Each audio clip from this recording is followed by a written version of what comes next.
লাগছে বেশ লাগছে। দেখছ কি গুড্ডি লাগাইছি, একেবারে পঙ্খিরাজ। আরে বেটা, আমি যদি সুতায় মানজা না দিয়া দিতাম তাইলে গুড্ডি উড়াইতে কেমনে? সব শালা খালি বকর বকর। শিমুল, হ্যাঁ সুতায় কত ধার, চল পরীক্ষা করে দেখি। এই ওইটা কার গুড্ডি রে কমল? বুঝতাছি না, উত্তর পাড়া থেকে উঠতাছে। যে পাড়ারই হোক, শিমুলের গুড্ডির লাগে টিকবো না, লাগবে কি চোখে মুখে।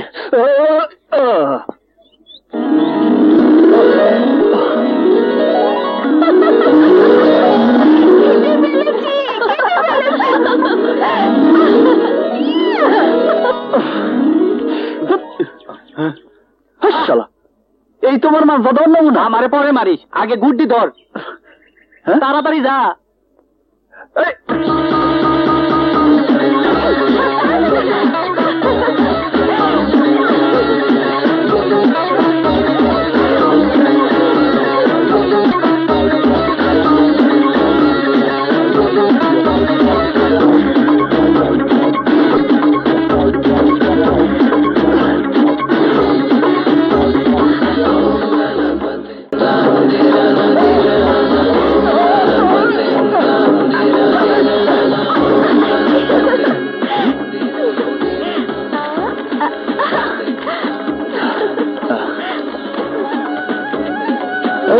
দাঁড়ান, ওই ঘুড়িটা আমার। ঘুড়িতে কি নাম লেখা আছে? ঘুড়ি আমি পেয়েছি, আমি নিয়ে যাব। দাঁড়ান, আমার ঘুড়ি না পাইলে আমি কাউরে যাইতে দিব না।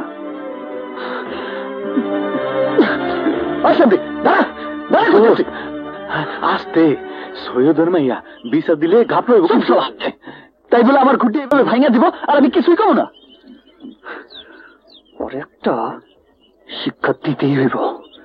ওই সেমরি রসুনা যদি আমি নিশু না করতে পারি তাহলে আমার নাম শিমুলি না। এই তো আমার নুরি। চল।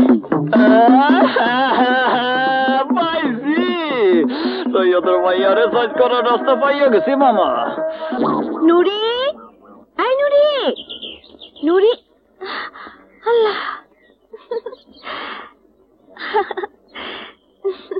যাক বাবা, বড্ড ভয় পেয়ে গিয়েছিলাম। হারামজাদা আমার খাসির দিকে বদনজর দেয়নি। লা ইলাহা ইল্লাল্লাহ, আল্লাহ বাঁচা গেল।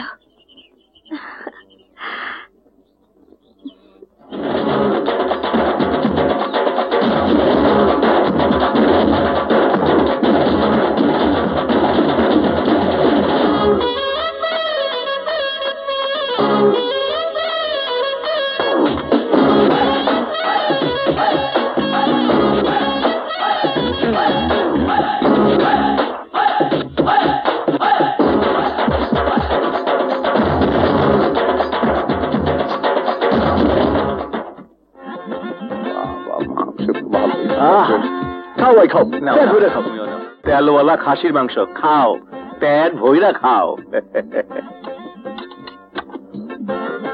কিসের খাওন খাওয়াইতেছে? আমার গুড্ডির কুলখানির খাওন। ওই মিয়া, অত বেশি কথা কই না তো, চুপচাপ খাও। কি বললি? ঘুড়ির কুলখানি? আমাকে তো বললো আকিকা। যাই হোক, লোক খাওয়ানোর লেখা ছাগল পাইল। আপা, নুরিরে তো খুঁজে পাওয়া যাইতেছে না। নুরিকে পাওয়া যাচ্ছে না? না আপা, তুমি ভালো করে খুঁজে দেখো, তাল গাছে নিচেই আছে। যাও দেখ, শিমুল তোর ছাগল জবাই কইরা তোরই মাংস দিয়া গেছে। ধুর, মাংস দেওয়ার পরে আমি নিজের চোখে দেখে এসেছি আমার নুরি বাড়ির সামনে তাল গাছের গোড়ায় বাঁধা।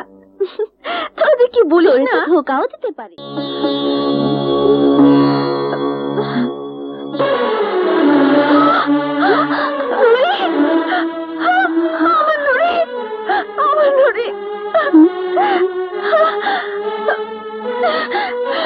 এই সন্ধ্যা সময় কই যাস? রাত সন্ধ্যা, সারা রাত শেষ হয়ে গেল, ওই শিমুলকে আমি ঠিকই খুঁজে বের করবো।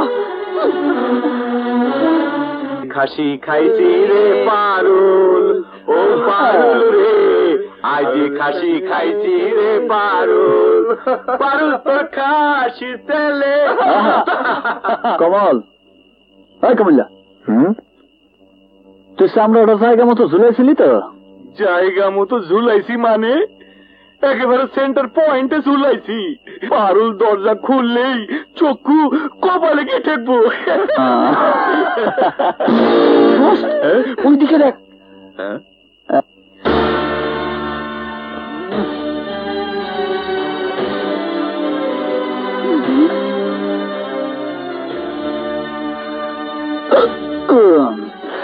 আজ বেশি খেয়ে পেয়েছি।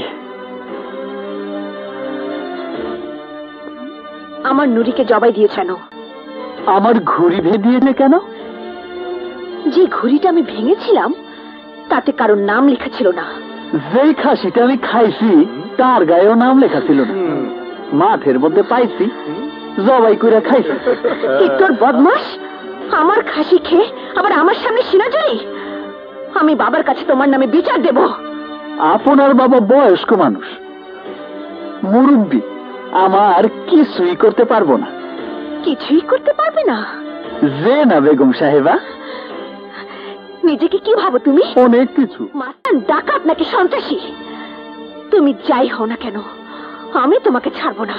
তোমাকে আমি গ্রাম ছেড়া করাবো, জুতো পেটা করাবো। এখান থেকে কাজটা তুমি ভালো করলে না, ভালো করলে না।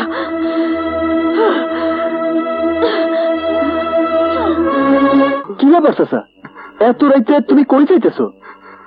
কি হয়েছে, কাঁদতেছো কেন? বাবা শিমু, আমার পোলাটা আজ সকালবেলা গাছ থেকে পয়রা মাথা ব্যথা পাইছিল। যখন ব্যথা পাই তখন কিছু হয় নাই, কিন্তু তখন বারবার বমি করতে করতে অজ্ঞান হয়ে যাইতেছে। আমার পোলাটা বাঁচাও বাবা। আচ্ছা তুমি ঠান্ডাও। রাজু, রাজু, কি তোরা যা, আমি ডাক্তার বলে যা। আচ্ছা থামো, তুমি থামো, আমি চাচারে নিয়ে চাচার বাড়িতে যাইতেছি। ঠিক আছে, চলো।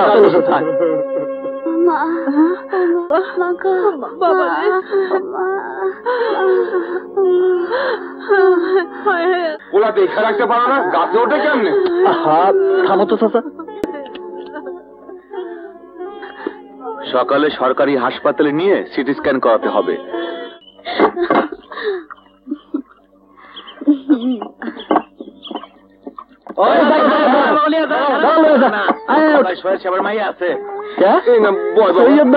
হাতির হাল্লোটা যে পুরা নৌকাটাই তার লাগবে। এই খবরদার, সৈয়দ বাড়ির মেয়েদের নৌকায় বাইরের লোক ওঠা নিয়ম নেই। নিয়ম? আরে জান বড় না নিয়ম বড়? হ্যাঁ, এই নৌকায় যাইতে হলে বসো, আর নাহলে নামো। যাও যাও। কি আমি নামবো? প্রশ্নই আসে না। নামতে হলে তোমরা নামবে। পারুল, পারুল, একটাবার পোলাটার দিকে তাকাও। দেরি করলে পোলাটা বাঁচবো না। না বাঁচলে আমার কি? কি তোমার দানের দাম আছে আর গরিব মানুষের দানের দাম নাই? নৌকা সোজা হাসপাতালে নে। যা।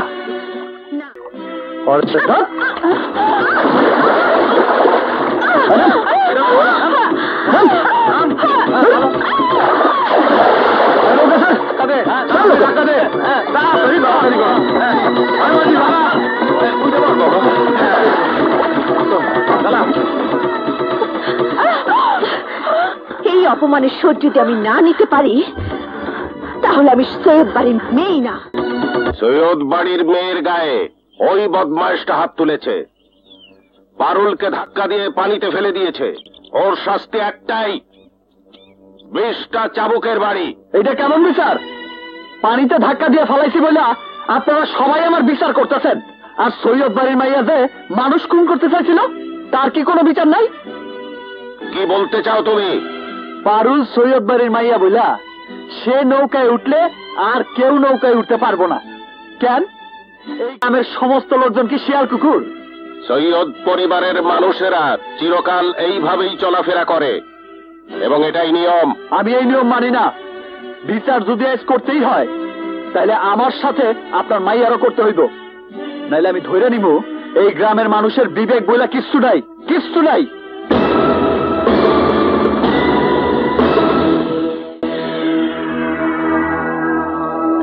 যদি পারুলের বিচার না করতে পারেন তাহলে আপনারা কেউ মানুষ না, সবাই পশু।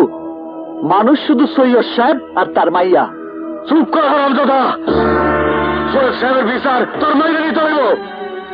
ঠিক আছে বাবা, ঠিক আছে, তুমি যখন কইতেছ তখন বিচার আমি মাইনা নিব, কিন্তু আমার গায়ে সেই লোক চাবুক মারবো যে নিজের অন্তর থেকে মাইনা নিব আমি অপরাধী, যে স্বীকার করব লালুর জীবন বাঁচায় আমি অন্যায় করছি। কই আসেন, কি আসবেন? আসেন, আমারে চাবুক মারেন, আসেন। আরে বসে আসেন কেন? আসেন, আমারে চাবুক মারেন, আসেন, আসেন। কি হলো?